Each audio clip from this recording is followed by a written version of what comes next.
सोहळा आनंदाचा गजर विठुरायाचा श्री बालाजी ललित यात्रा महोत्सव अखंड हरिनाम सप्ताह मौजे वडवाळी तालुका पैठण. प्रक्षेपण आपल्या आवडत्या गजर कीर्तनाचा या यूट्यूब चॅनलवर. सर्वात महत्त्वाचा संदेश, आईची सेवा आणि बापाची सेवा करा. तुमच्यापैकी निम्म्या सुना आज आता सासूबाईशी बोलत नाही, हात वर करा बरं. खोटं बोलाल तर मराल 12:30ला. सासू गेल्यावर तर लय रडती, हात्या बाई गेल्या का गेल्या ना.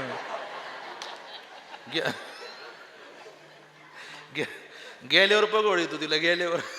परवा दिवशी आमची इथं म्हातारं मेलं, त्या म्हाताऱ्याला चित्यापणी चहा नाही पाजला त्या सुनबाईनं काका, आणि ते म्हातारं मेलं त्या म्हाताऱ्याचं प्रेत पडलं असं. मग लोक जमले तिथं, लोक जमले. मग त्या सुनबाईनं काय केलं माहिती आहे का, एक कप घेतला, कपात दूध टाकलं आणि आडच सुटली त्या प्रेताजवळ. मामा चमच्या भर दूध प्या ना, असं पोत्यात घालून आणलं पाहिजे तुला.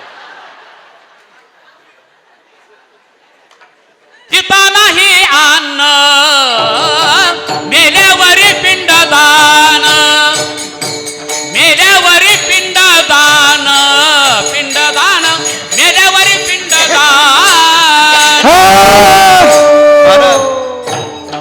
तुम्ही पहा महाराजांनी प्रमाण काय सुंदर दिलंय. महाराज जिवंतपणी नाही आणि गेल्यावर काय करता, गेल्यावर काय करून उपयोग आहे. जित्यापणी चहा नाही पाजला आणि मेल्यावर दूध पाजती, तुझ्या बापाला कर ना असं. आजपासून सुनबाईन आणि सासू यांचे वाद मिटून टाकायचे. सासरा सून वाद मिटून टाका. आमच्या एकाही पुरुषाला वाटत नाही का मायबापाला घराबाहेर काढावं, वाटतंय पण तुम्ही काढताय कुणापायी.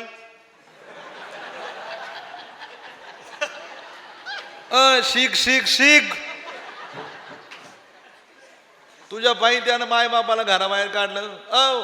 मग तुझा भाऊ बी उद्या काय करणार आहे, तुझ्या भाऊजाई पायी तो आई बापाला घराबाहेर काढणार आहे. हा मग तर नाही म्हणती मी आत्ता जाते माझ्या भाऊजाईला शिकवून येते. तो काय दिवा लावला इकडं, जैसी करणी वैसी भरणी. मग पुरुष मंडळी ध्यानात ठेवा, जर माझं कीर्तन ऐकून गेलीत ना तुम्ही, तुमची बायको जर तुमच्या मायबापाला बरं पाहत नसेल तर उद्याच तिचं बिराड गुंडाळा.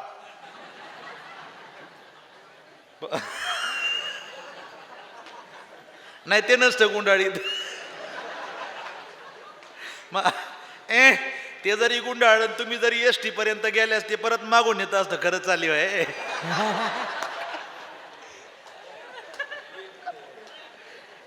जाऊ द्या त्या इकडं लक्ष. गेल्यानंतर रडण्यात मजा नाही. आई ती आई आहे आणि बाप तो बाप आहे. हा जिवंतपणी कधी पुसले नाही, आता कशाला म्हणतोस आई,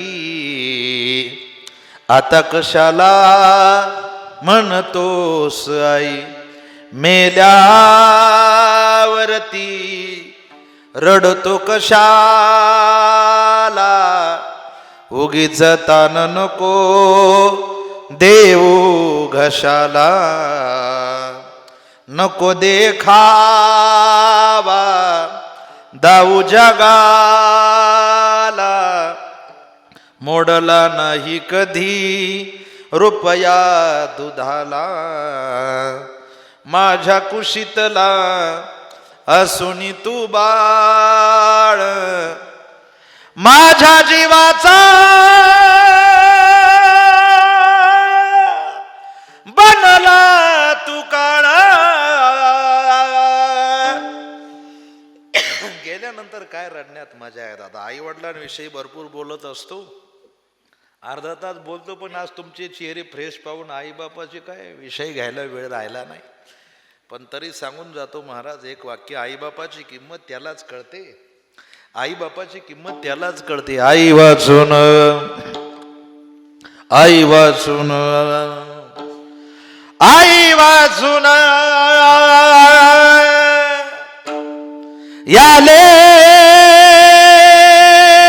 कराची दशा जीवाची तळमळते.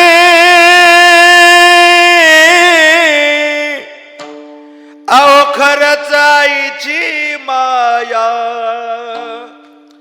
अहो खरच आईची माया, ज्याला आई नाही त्याला कळती.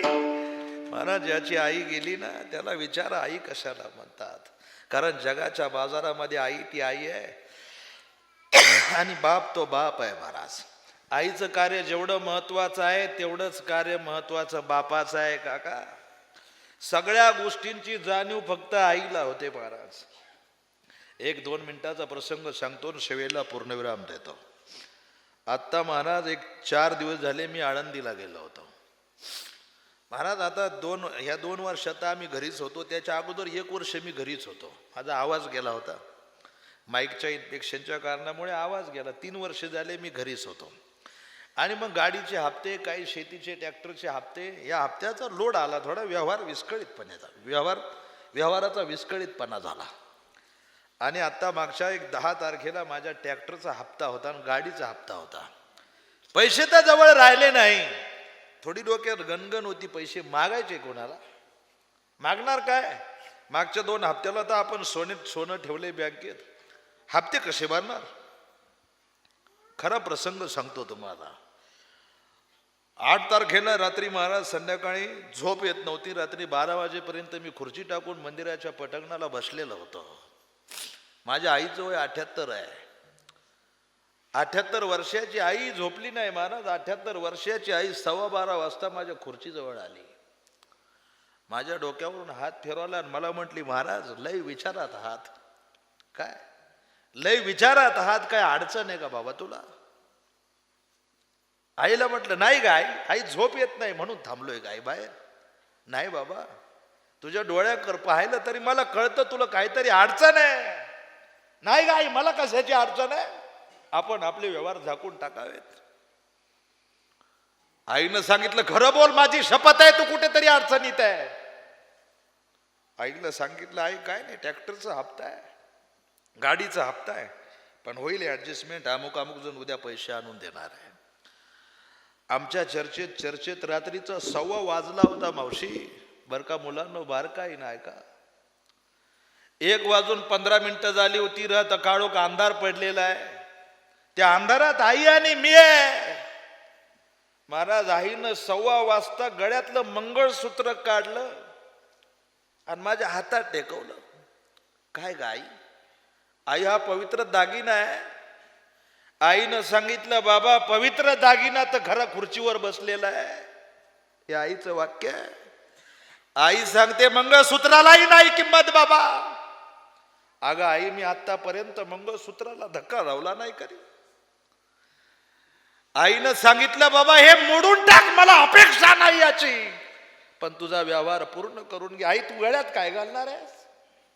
आईनं टपक्यास आपल्या पिशवीतून एक काळी पोत काढावी सांगितलं, बाबा मला माहिती होतं कालपासून, म्हणून मी कालच बाजारातून आणून ठेवली. याचं नाव आई आहे. महाराज, मुलाचे व्यवहार, मुलानं तिला काही करू द्या महाराज, मुलांना तिला घराबाहेर काढू द्या, पण काका तुम्ही मुलांना, तुम्ही जर अडचणीत आलात ना, तुम्ही तिला घराबाहेर काढून दिलेला असू द्या, पण तुम्ही ज्या वेळेस अडचणीत याल त्यावेळेस तुमच्या पाठीमागं उभा असणारी फक्त आई आहे. हे कधी विसरायचं नाही महाराज. मला सांगा, एका कीर्तनकाराची 78 वर्षाची आई जर त्याच्या हातात मंगळसूत्र काढून देऊ शकते, तर तुमची आई तुम्हाला तुमचं काळी सुद्धा काढून देऊ शकते महाराज. आईचं काम, मी आई बापा विषयीच्या 52 कथा लिहिलेल्या आहेत. आपल्याला वेळ नाही तेवढा. आईची सेवा, बापाची सेवा, ईश्वर सेवा आहे. माझं कीर्तन विसरले तरी चालेल, माझ्या कीर्तनाचे संदेश कधी विसरू नका. जगाच्या बाजारामध्ये सगळं काही मिळेल, फक्त आई आणि बाप मिळणार नाही. म्हणून या नियमानं या ठिकाणी आलेला येण्याचा योग. या कार्यक्रमाचे आयोजक, नियोजक, निमंत्रक मंडळी, सर्व महाराज या कार्यक्रमाचे मार्गदर्शक आदरणीय हरिभक्त परायण शिवनाथ महाराज मैंदड आहेत. त्याच पद्धतीनं हरिभक्त परायण अंकुश महाराज तळपे आहेत. हरिभक्त परायण छत्रपती महाराज भोसले आहेत. ही सर्व आदरणीय मार्गदर्शक मंडळी आणि हा कार्यक्रम ज्यांच्यामुळं घडून येतोय, समस्त गावकरी मंडळी, भजनी मंडळ क्षेत्र वडवाळी यांच्या विशेष महाराज सौजन्याने होतोय. आणि विशेष म्हणजे अजून संपलं नाही. द्या इकडं लक्ष. ज्यांच्यामुळे मी इथवर आलोय, जे आमचे यजमान, म्हणजे जे मला पैसे देणार आहेत, खूप धन्यवाद. कोरोनाच्या काळात तुम्हाला दोघांना. आणि त्याला काय वाढले तर वाढले थोडेफार अजून.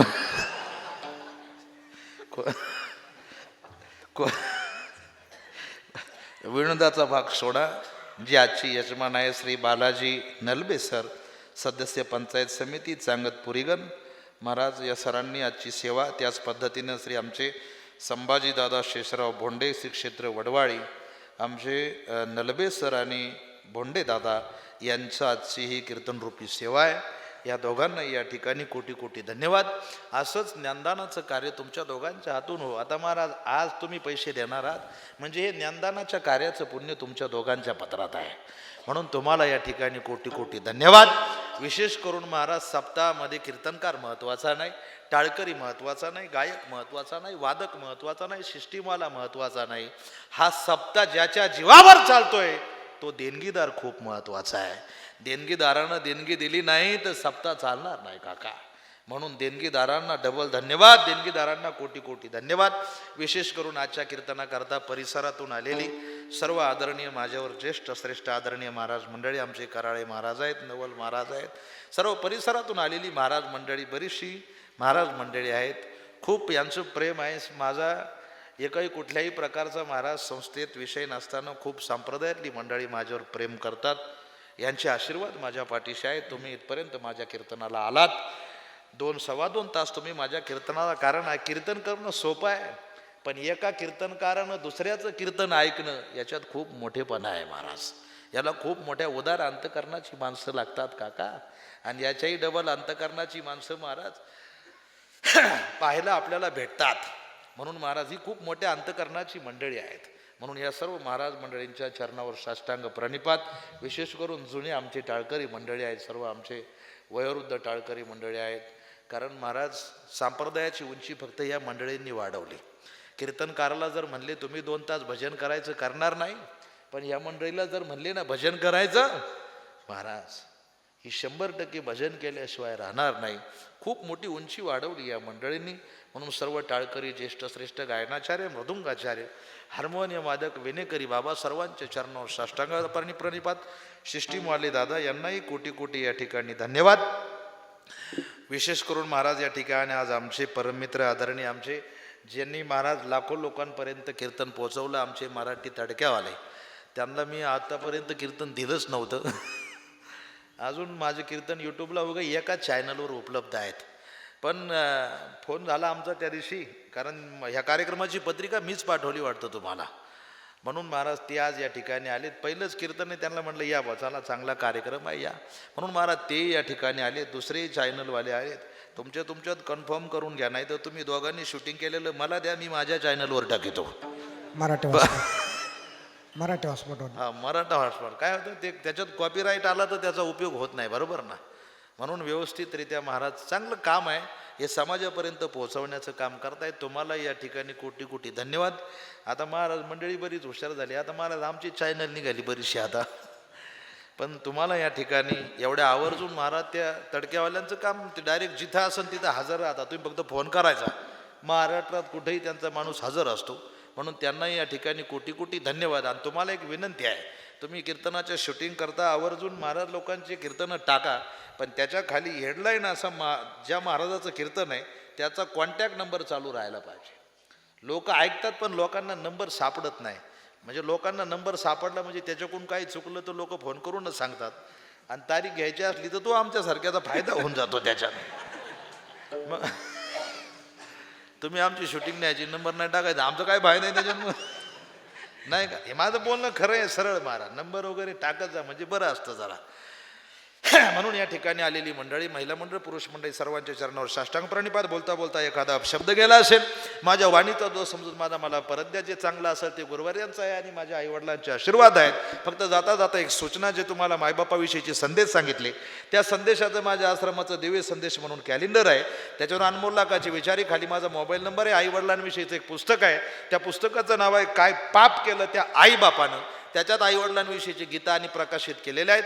ज्या कोणाला ते पुस्तक आणि कॅलेंडर पाहिजे, मंदिराच्या बाहेर माझी गाडी उभी आहे स्कॉर्पिओ 1005 नंबरची. ज्या कोणाला ते पुस्तक आणि कॅलेंडर पाहिजे, कीर्तन संपल्यानंतर प्रत्येकाने एक एक घेऊन जा, वाचा, आचरणात आणा. आवडलं तर मला फोन करा, फक्त नेताना पैसे देऊन न्या. तुमची झाली होती तयारी, जाऊ एक एक घेऊन. 50 रुपये द्यायचे आणि दोन्ही घेऊन जायचं. महाराज यानंतर कीर्तन संपेल, नंतर उद्याचं काय नियोजन असतील ती महाराज मला नियोजन सांगतील. तोपर्यंत जागेवरून कोणी उठायचं नाही. जर कोणी उठाल तर मुळव्याध होऊ शकतो. मी उठा म्हणूस तोवर जागेवर कोणी उठायचं नाही. एवढं 2 सव्वा 2 तास माझं ऐकलंय. एक 5 मिनिटाचं नियोजन ऐकायचंय आणि मग आपापल्या घरी सुरक्षित जायचंय. झालेली सेवा महाराज तुमच्या या देवस्थानच्या चरणी समर्पित.